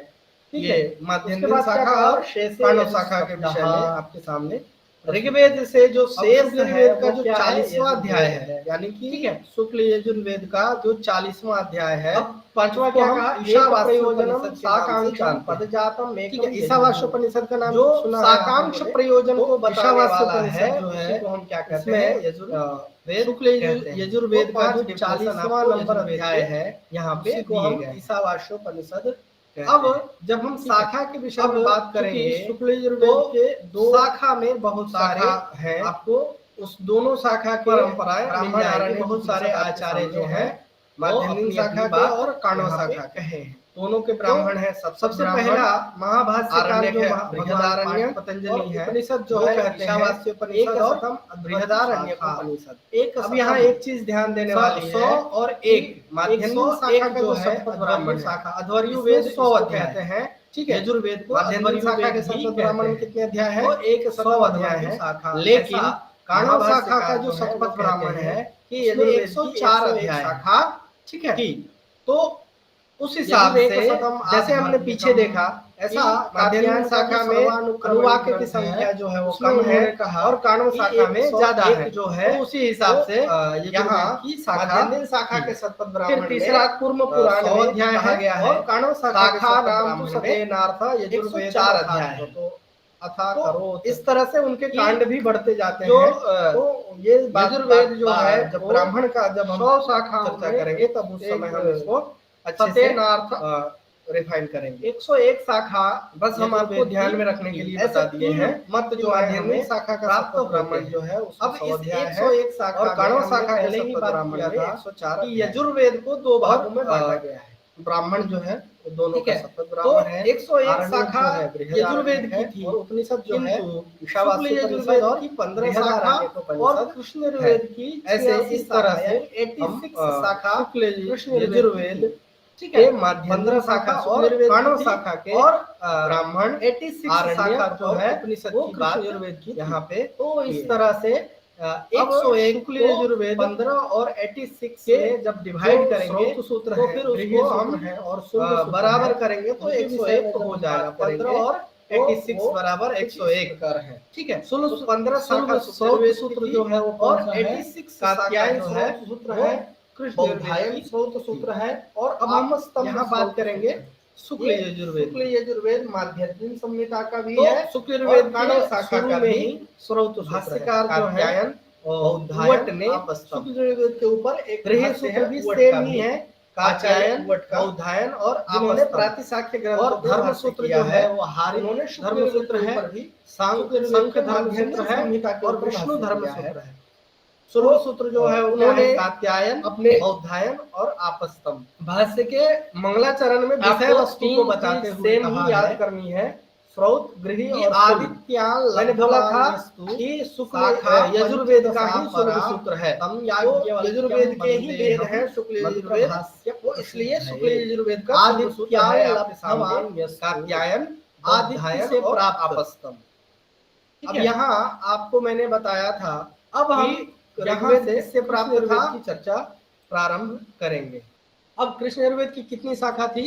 86 अग्नि से। इस 86 शाखा में से वैसे ही हमें यजुर्वेद जो है वो प्राप्त है आदित्य से, मतलब सूर्य से। उसमें सबसे पहले जो है आदित्य यानी सूर्य, रवि शाखा, आदित्य, मैत्रायणी शाखा कह सकते हैं, कठ शाखा। इसीलिए इन्होंने कहा कि यह जो कपिष्ठल शाखा 15 शाखा जो है वो किससे प्राप्त है हमें? ऐसा वर्ड कहते हैं ये चार आदित्यान लब्धवान यस्तु। आदित्य से प्राप्त तैतरीय शाखा जो शाखा पंचदशा परा कांड जो है वो केवल है 7 कांड है। मंत्र पाठकों की संख्या जो है वो 44 और याज्ञवल्क्य को प्रणाम। अनुवाक जो है वो मंत्र भाष्य में हमारे अनुवाक है और ऐसी जो है कामना 98 ऐसा कौन कहता? आचार्य। ये तैतरीय संहिता की बात हम यहाँ पे, तो यहाँ स्पष्ट हो गया कि मैत्रायणी संहिता में आदित्य से 4 कांड है और यजुर्वेद जो है आदित्य से पाठक है और मंत्र जो है 3100 यजुर्वेद 101 शाखा थी जिसमें मैत्रायणी संहिता 15 शाखा पंचदश कठ या काठक शाखा की जब हम बात करते हैं तो उसमें 5 खंड है, 40-15 शाखा जो है और 13 अनुवचन है और 86 खंड जो है वो 53 है। अनुवाद भी हम संख्या जो है बात कर रहे हैं 43 है और यजुर्वेद की 15 शाखा थी, किंतु अभी जो है 2 शाखा हमें प्राप्त होती है। 15 शाखा में से कपिष्ठल शाखा में क्या है? तो प्राप्त यह जो कपिष्ठल शाखा है ये 6 2 शाखा भी हमें से है अभी प्राप्त होते हैं। माध्यन्दिन शाखा और तो इस तरह से माध्यन्दिन शाखा को ही शुक्ल यजुर्वेद के 2 भेद हुए। शुक्ल यजुर्वेद संहिता भी कहते हैं, वाजस्नेयी यजुर्वेद की 15 शाखा और कृष्ण यजुर्वेद की 86। अब इसका टोटल मिला के यजुर्वेद के 101 शाखा तो इसके लिए से कृष्ण यजुर्वेद की अभी 4 शाखा हमें प्राप्त होते हैं जो कि तैतरीय शाखा, मैत्रायणी शाखा, कठ या काठक शाखा या सिद्धि है हम कि माध्यन्दिन इसलिए इसका नाम पड़ा कि अब ये मध्याह्न काठक शाखा के विषय में महाभाष्यकार भी कहते हैं याज्ञवल्क्य कि महाभाष्यकार के समय कब पढ़ा था? मध्याह्न काल में। ये कठ या काला उन्होंने कैसे पढ़ा था? तो वाजी रूप धारण करके, वाजी मतलब ठीक है, वाजी मतलब यह जो शाखा थी जो नाम है उसको हम इसको काठक शाखा या कालाजी भी कहते हैं नाम से भी तो जाना जाता था। महाभाष्यकार के धारण करके ठीक है महर्षि शुक्ल यजुर्वेद का पतंजलि के समय ध्यान में किया था, इस नाम से भी इसका नाम जाना जाता था। ऐसा उन्होंने अपने महाभाष्य ग्रंथ में पढ़ गया कहा। ठीक है। दूसरी बात यह है तो इस तरह से माध्यन्दिन नाम सामने किसी शिष्य ने इसका अध्ययन किया था तो शिष्य के नाम पे ही आप ब्राह्मण आरण्यक माध्यन्दिन शाखा या ब्राह्मण जो है वो तैतरीय ब्राह्मण, दोनों बात है कठ ब्राह्मण और कपिष्ठल ब्राह्मण, तो हम दोनों को ही मानते हैं। मैत्रायणी और काणो संहिता काणो नामक शिष्य के तैतरीयोपनिषद, मैत्रायणी उपनिषद, कठोपनिषद और इस तरह से सतरोपनिषद, ये जो उपनिषद है ये कृष्ण यजुर्वेद के हैं, आरण्यक जो है कृष्ण यजुर्वेद के हैं और ब्राह्मण भी कृष्ण यजुर्वेद के हैं। तो इस तरह से आप यहाँ देख सकते हैं कि ये 4 ब्राह्मण है इसके, तैतरीय ब्राह्मण, मैत्रायणी ब्राह्मण, कठ ब्राह्मण और कपिष्ठल ब्राह्मण। आरण्यक 3 है, तैतरीय आरण्यक, मैत्रायणी आरण्यक और बृहद आरण्यक। और यहाँ माध्यन्दिन शाखा की बात करते हैं, मैत्रायणी तो माध्यन्दिन शाखा में उपनिषद और अध्याय जो है 40 अध्याय 4 उपनिषद जो है और कृष्ण अनुवाकों की संख्या जो है आपसे प्रश्न में पूछा जाए वो 303 अनुवाकोपनिषद किस वेद से संबंधित है? तो कृष्ण यजुर्वेद से संबंधित और मंत्रों की संख्या या फिर कठोपनिषद किस वेद से है? मंत्र कृष्ण यजुर्वेद में है। बृहद आरण्यक किस वेद का है? तो कृष्ण यजुर्वेद का और शुक्ल यजुर्वेद का, दोनों का है। आप उसको मंत्र भी कह सकते हैं, किस वेद का है भी कह सकते हैं, कृष्ण यजुर्वेद का है। मैत्रायणी कहीं आपको कंडिका भी प्राप्त होगा। इस तरह से प्रश्न आपसे शुक्ल यजुर्वेद में कितनी कंडिकाएं हैं वो 1975। अभी हम बात करेंगे 1975 गृह सूत्र धर्म सूत्र और कंडिका के विषय में शुक्ल यजुर्वेद में, क्योंकि इनके शुल्क सूत्र हैं जो प्राप्त होते हैं, और तो उनके विषय में जब हम बात करेंगे तो यहाँ आप देख सकते हैं। फिर और काणव संहिता में जब स्रोत सूत्र जो है वो काणव संहिता स्रोत सूत्र जो है वो सत्यसाध है, वैखानस है, भारद्वाज है, कठ है और मैत्री स्रोत सूत्र है। गृह सूत्र क्या है? सत्यासाढ़, वैखानस, भारद्वाज, कठ और बाधूल। धर्म सूत्र क्या है? वशिष्ठ धर्म सूत्र, बौद्धायन धर्म सूत्र, आपस्तम्भ धर्म सूत्र और वैखानस धर्म सूत्र और हिरण्यकेशी धर्म सूत्र। सुलभ सूत्र कौन सा है? मैत्रायणी, मानव, वाराह, वाधूल। ये सारे सुलभ सूत्र किसके कहे गए हैं? कृष्ण यजुर्वेद के। कृष्ण यजुर्वेद के स्रोत सूत्र, गृह्य सूत्र, धर्म सूत्र और सुलभ सूत्र आपको यहाँ पे आपके सामने है। तो आप सत्यसाढ़ा, वैखानस, भारद्वाज, कठ और मैत्री स्रोत सूत्र है। सत्यासाढ़ शाखा में वैखानस, भारद्वाज, कठ और 40 अध्याय है। गृह्य सूत्र है। वशिष्ठ, बौद्धायन, आपस्तम्भ, वैखानस, हिरण्यकेशी धर्म सूत्र है। मैत्रायणी, मानव, वाराह, बाधूल, यह जो है ये इनके काणव शाखा में 40 अध्याय हैं कहे गए। और अनुवाद की संख्या इस तरह से ज्यादा है, माध्यमिक संहिता से ज्यादा अनुवाद की संख्या इसमें है। सामने 328 अनुवाद हैं। और हम यहाँ बात करेंगे तो आपको फिर से मैं लेके आया कि यजुर्वेद 86 यजुर्वेद को दो भाग में बांटा गया, शुक्ल यजुर्वेद और यजुर्वेद। शुक्ल यजुर्वेद 175 मंत्र हैं और शिक्षा ग्रंथ है 2086 मंत्र या याज्ञवल्क्य शिक्षा। तो ठीक है, इस तरह से ग्रंथ है। वाजस्नेय शिक्षा, ये माध्यमिक शाखा और काणव शाखा के विषय में ग्रंथ से आप समझ गए हैं। अब शुक्ल यजुर्वेद का 40वां अध्याय है, यानी कहते हैं शुक्ल यजुर्वेद का जो 40वां अध्याय है प्रातिशाख्य को हम ईशावास्योपनिषद के नाम से जाना जाता है। उपनिषद का नाम सुना है। ज्योतिष ग्रंथ है वो याजुष ज्योतिष, क्योंकि यजुर्वेद से संबंधित है तो याजुष ज्योतिष है। अब इधर आइए। हाँ, सुना है सब। कृष्ण यजुर्वेद में तो कृष्ण ईशावास्य उपनिषद जो है वो मांडव्य शिक्षा है। शुक्ल यजुर्वेद का जो 40वां नंबर अध्याय है उसी को हम, और चौथा अवसान निर्णय शिक्षा भी है। तो 4 शिक्षा ग्रंथ कृष्ण यजुर्वेद के हैं।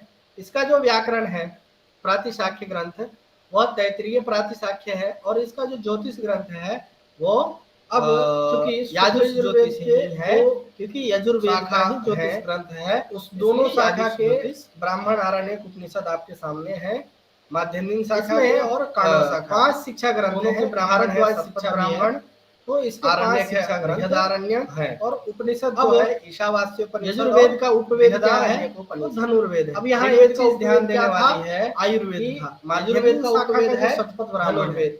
यजुर्वेद के प्रथम पाठकर्ता ऋषि जो है माध्यमिक शाखा के शतपथ ब्राह्मण कितने अध्याय है? ठीक है, 100 अध्याय। और लेकिन प्राप्ति काणव शाखा का जो शतपथ ब्राह्मण है प्राप्त है उसमें 104 अध्याय। यजुर्वेद किससे प्राप्त है? वायु से। लेकिन शुक्ल यजुर्वेद हिसाब से जैसे हमने पीछे देखा कि माध्यमिक शाखा में अनुवाक्य की संख्या जो है वो कम है और काणव शाखा में ज्यादा है।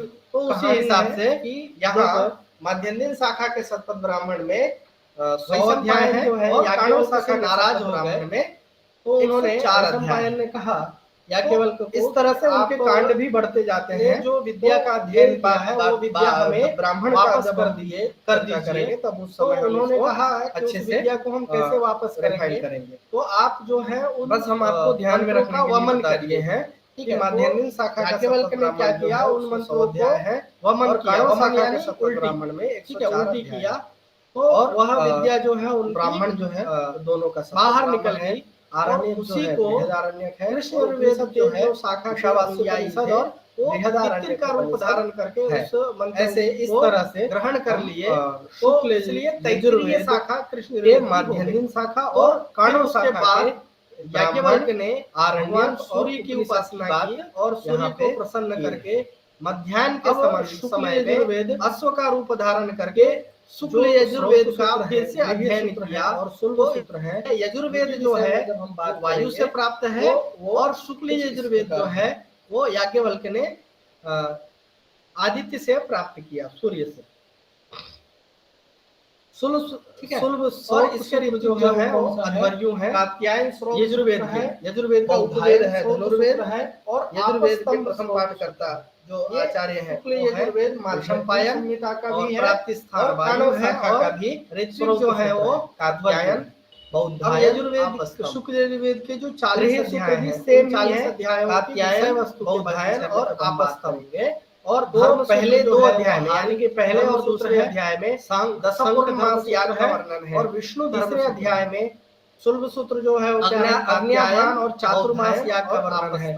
चौथे से लेके 8वें अध्याय तक आपको 3 चीज सेम ही याद करना है, याग का वर्णन है, जिसमें 16 शुल्ब के विषय में बोला था कि और यहाँ यजुर्वेद का ही शुल्ब सूत्र है, 5 दिन तक यजुर्वेद के ही भेद है 9वें और 10वें अध्याय में, इसलिए वाजपेय या राजसूत्र है आपके सामने, कात्यायन बौद्धायन, और 11 से लेके 18 अध्याय तक अग्निचयन का विस्तृत वर्णन है। अब हम रुद्राध्याय है, शतरुद्रीय है प्रारंभ करेंगे। नमकाध्याय है, और 16वां अध्याय जो है उसमें 66 मंत्र हैं, जिसमें शतरुद्रीय यानी कि आपने रुद्राष्टाध्यायी का नाम सुना है क्या कभी? अब कृष्ण रुद्राभिषेक होता है जिसमें 8 अध्याय का पाठ होता है, ठीक है। इसमें जो 5वां अध्याय है वो यहीं से लिया गया है। हमें 16वें अध्याय के जो 66 मंत्र हैं, यही सारे मंत्र जो है वहाँ सबसे पहले जो है वो तैत्तिरीय शाखा है, और उसका जो 8वां अध्याय है ये 18वें अध्याय का जो 77 मंत्र है कहते हैं, और यहाँ से लिए गए हैं, जिसको चमकाध्याय के नाम से भी मैत्रेयी जाता है। 16वें अध्याय को रुद्राध्याय, नमकाध्याय या 4 शाखा जो है हमें के नाम से जाना जाता है,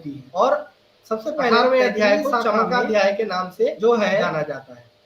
19 से कांड जो है अध्याय है श्रोत्रामणि याग का वर्णन है, 22 से 25 तक अश्वमेध याग का वर्णन, 44 प्रपाठक से 29 अनुवाक जो है कील मंत्रों का वर्णन, 631 अनुवाक है। 31वें अध्याय में जो है या विष्णु 98 मंत्र के नाम से जाना जाता है। पुरुष सूक्त तैत्तिरीय संहिता की बात हम यहाँ पे किए हैं। मैत्रेयी संहिता में 4 कांड हैं के लिए पढ़े जाते हैं, सहस्र 54 पाठक हैं, और मंत्र जो है 3144 पुरुष सूक्त जो है मैत्रेयी 31वां अध्याय जो है पुरुष सूक्त या कठ या काठक शाखा की जब हम बात करते हैं, शुक्ल यजुर्वेद का जो 32वां अध्याय है प्रजापति स्थानक के नाम से जाना जाता है, और 13 अनुवचन है। उपखंड जो है शुक्ल यजुर्वेद 53 है, और 34 नंबर का अध्याय है, 43 संकल्प सूत्र के नाम से जाना जाता है, और इसमें 3028 मंत्र इसमें कहे गए हैं। शुक्ल यजुर्वेद का जो 35वां शाखा है क्या है, पितृमेध याग के नाम से कपिष्ठल शाखा है, और 6 अष्टक तक से हमें अभी प्राप्त होते हैं, ठीक है। 39 तक इस तरह से यानी 36 से 39 तक और शुक्ल यजुर्वेद के 2 भेद हुए, नरमेध का वर्णन है यजुर्वेद और कृष्ण यजुर्वेद। 40वें अध्याय में ईशावास्य उपनिषद और कृष्ण यजुर्वेद की वर्णन है, जिसमें टोटल मिला के यजुर्वेद के 101 शाखा थे, माध्यम शाखा और काण्व शाखा। तो काण्व शाखा के ईशावास्य उपनिषद में 18 मंत्र हैं, और माध्यम शाखा के ईशावास्य या काठक शाखा 17 मंत्र शाखा, ठीक है। तो इसको ध्यान देने वाली बात है कि प्रश्न अगर पूछता है कि काण्व शाखा के विषय में महाभाष्यकार भी 18 और माध्यम शाखा के ईशावास्य उपनिषद में गांव में है ये 17 या काला तरह से भी हमारा जाता था। जो यजुर्वेद का जो परिचय है काठकम यहाँ पे समाप्त हो गया है। यहाँ जो सामने आज 2 शाखा वेद के विषय में जाना, वेद का या काला वेद के पर्यायवाची शब्दों को जाना जाता था, और आगे बढ़ के हमने ऋग्वेद और यजुर्वेद का जो सामान्य परिचय है इसके विषय में हमने इस नाम से भी जाना जाता था। आगे हमें महाभाष्य ग्रंथ में कहा है, ठीक है। ठीक है, तो आज की कक्षा जो है हमारी ये आपके सामने कृष्ण यजुर्वेद के तो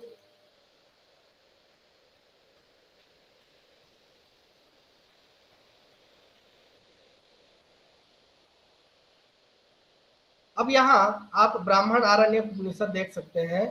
तो ब्राह्मण जो है वो तैत्तिरीय ब्राह्मण, मैत्रेयी ब्राह्मण, कठ ब्राह्मण और कपिष्ठल ब्राह्मण। आरण्यक है तैत्तिरीय आरण्यक, मैत्रेयी आरण्यक और बृहद आरण्यक। तैत्तिरीयोपनिषद, मैत्रेयीपनिषद, कठोपनिषद और श्वेता स्वतरोपनिषद, ये जो उपनिषद हैं ये कृष्ण यजुर्वेद के हैं। आरण्यक जो है कृष्ण यजुर्वेद के हैं और ब्राह्मण भी कृष्ण यजुर्वेद के हैं। तो इस तरह से आप यहाँ देख सकते हैं कि ये 4 ब्राह्मण है इसके, तैत्रीय ब्राह्मण, मैत्रायणी ब्राह्मण, कठ ब्राह्मण और कपिष्ठल ब्राह्मण। आरण्यक 3 है, तैत्रीय आरण्यक, मैत्रायणी आरण्यक और बृहद आरण्यक।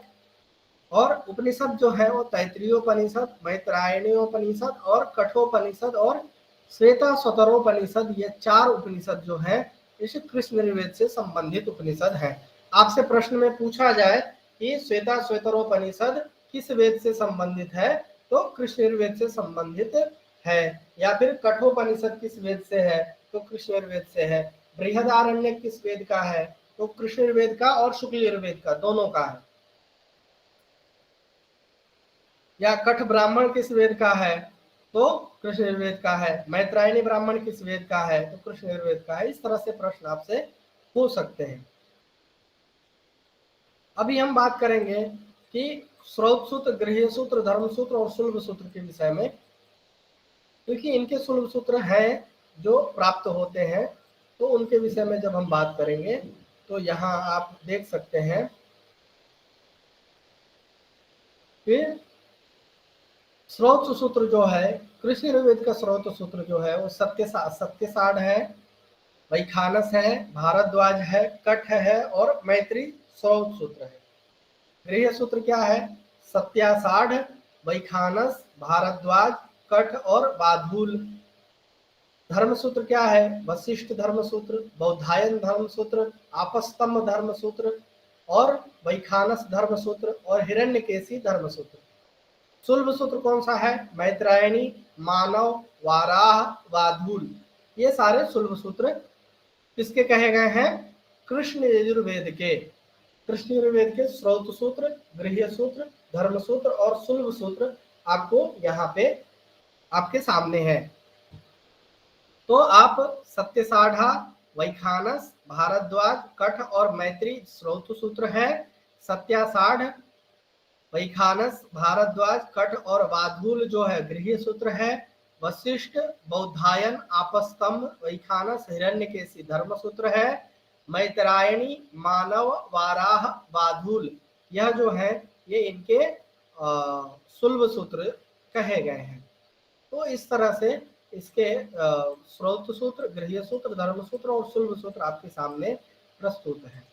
अब जब हम यहाँ बात करेंगे तो आपको फिर से मैं वही लेके आया कि यजुर्वेद डिवाइड बाय 2, यजुर्वेद को 2 भागों में बांटा गया, शुक्ल यजुर्वेद और कृष्ण यजुर्वेद। शुक्ल यजुर्वेद में के जो शिक्षा ग्रंथ हैं वो वाजसनेय शिक्षा या याज्ञवल्क्य शिक्षा, ठीक है, 2 शिक्षा ग्रंथ हैं, वाजसनेय शिक्षा या फिर याज्ञवल्क्य शिक्षा। प्रातिशाख्य ग्रंथ से आप समझ गए हैं कि वेद का जो व्याकरण है उसी को हम प्रातिशाख्य कहते हैं। तो शुक्ल यजुर्वेद का जो प्रातिशाख्य ग्रंथ है वो वाजसनेय प्रातिशाख्य के नाम से जाना जाता है। और इसका जो ज्योतिष ग्रंथ है वो याजुष ज्योतिष, क्योंकि यजुर्वेद से संबंधित है तो याजुष ज्योतिष है। अब इधर आइए कृष्ण यजुर्वेद में, तो कृष्ण यजुर्वेद का जो शिक्षा ग्रंथ है वो मांडव्य शिक्षा है, वशिष्ठ शिक्षा है और तैत्रीय शिक्षा है। और चौथा अवसान निर्णय शिक्षा भी है। तो 4 शिक्षा ग्रंथ कृष्ण यजुर्वेद के हैं। इसका जो व्याकरण है प्रातिशाख्य ग्रंथ वह तैत्रीय प्रातिशाख्य है और इसका जो ज्योतिष ग्रंथ है वो याजुष ज्योतिष ही है, क्योंकि यजुर्वेद का ही ज्योतिष ग्रंथ है, इसलिए याजुष ज्योतिष है। इसमें 5 शिक्षा ग्रंथ हैं, भारद्वाज शिक्षा भी है, तो इसके 5 शिक्षा ग्रंथ हैं।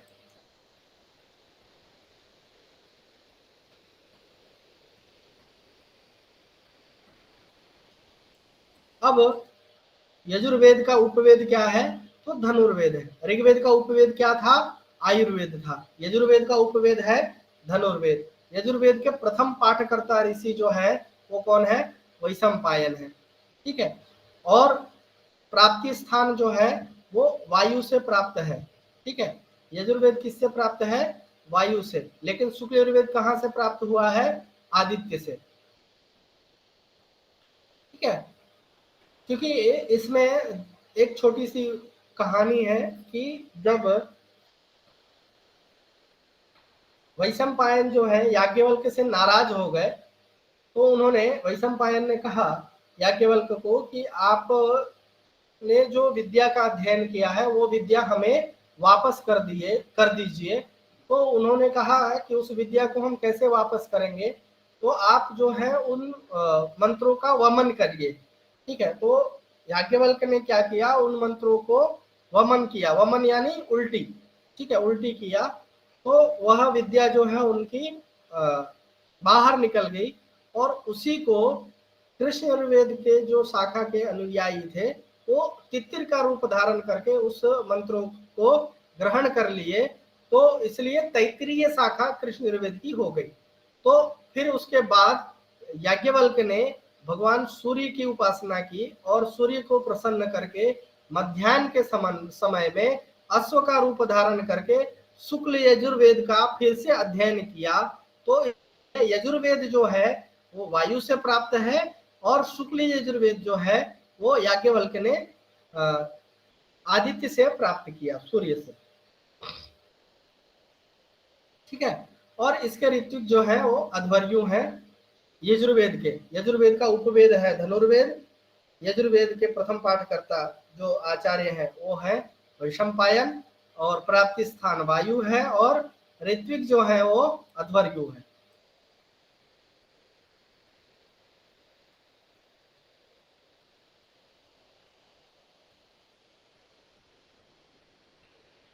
ठीक है, अब आगे चलते हैं।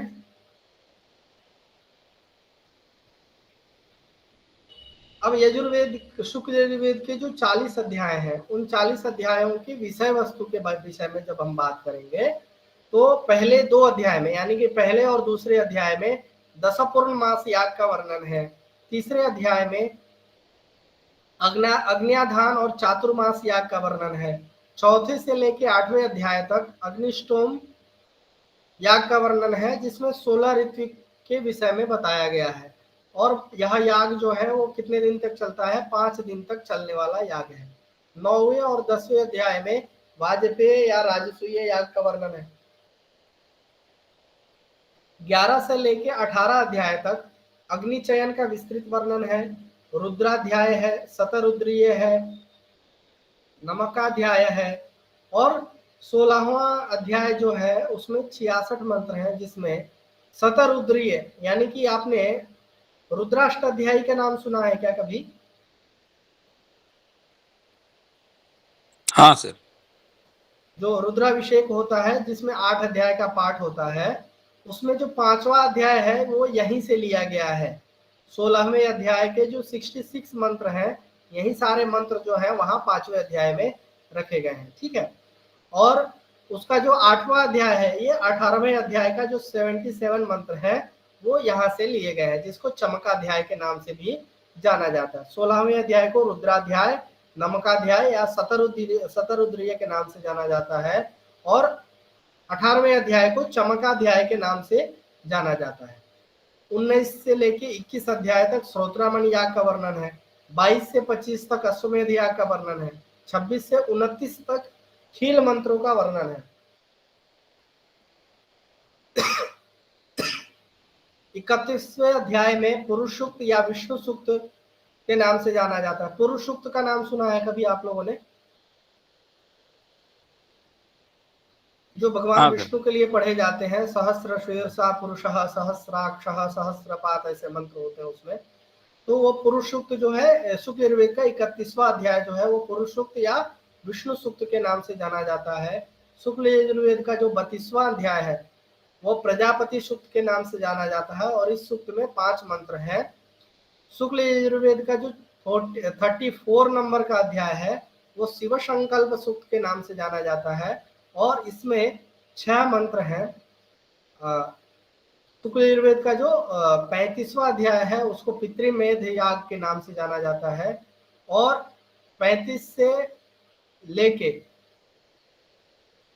39 तक यानी 36 से 39 तक अंत्येष्टि संस्कार एवं नरमेध का वर्णन है, और 40वें अध्याय में ईशावास्योपनिषद का वर्णन है, जिसमें 2 शाखा शुक्लयजुर्वेद की है, माध्यन्दिन शाखा और काण्व शाखा। तो काण्व शाखा के ईशावास्योपनिषद में 18 मंत्र हैं और माध्यन्दिन शाखा के ईशावास्योपनिषद में 17 मंत्र हैं। ठीक है, तो इसको ध्यान देने वाली बात है कि प्रश्न अगर पूछता है कि काण्व शाखा के ईशावास्योपनिषद में कितने मंत्र हैं, तो 18, और माध्यन्दिन शाखा के ईशावास्योपनिषद में कितने मंत्र हैं, तो 17। तो इस तरह से हमारा जो यजुर्वेद का जो परिचय है यह यहाँ पे समाप्त हो गया है। तो हमने आज 2 वेद के विषय में जाना, वेद का महत्व जाना, वेद के पर्यायवाची शब्दों को जाना, और आगे बढ़ के हमने ऋग्वेद और यजुर्वेद का जो सामान्य परिचय है उसके विषय में हमने आज अध्ययन किया। अब आगे हम सामवेद का अध्ययन करेंगे। अब इस यजुर्वेद में आप लोगों में से किसी को कोई क्वेरी हो, कोई क्वेश्चन हो तो आप पूछ सकते हैं।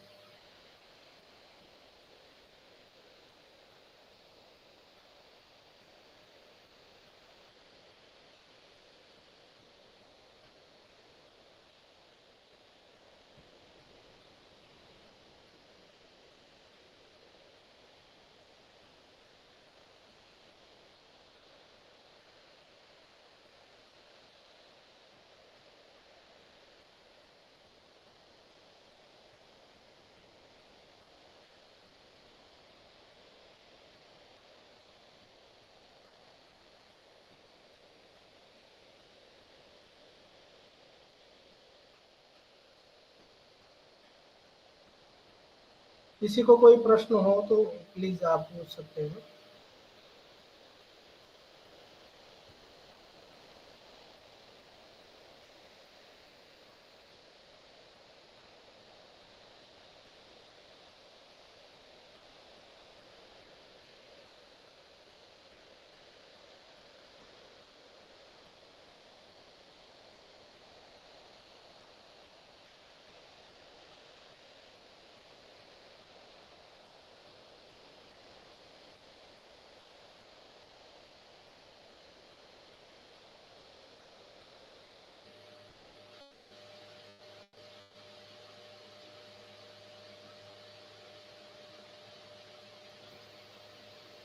अगर सेंटर से कोई अगर जुड़ा हुआ है तो कृपया आप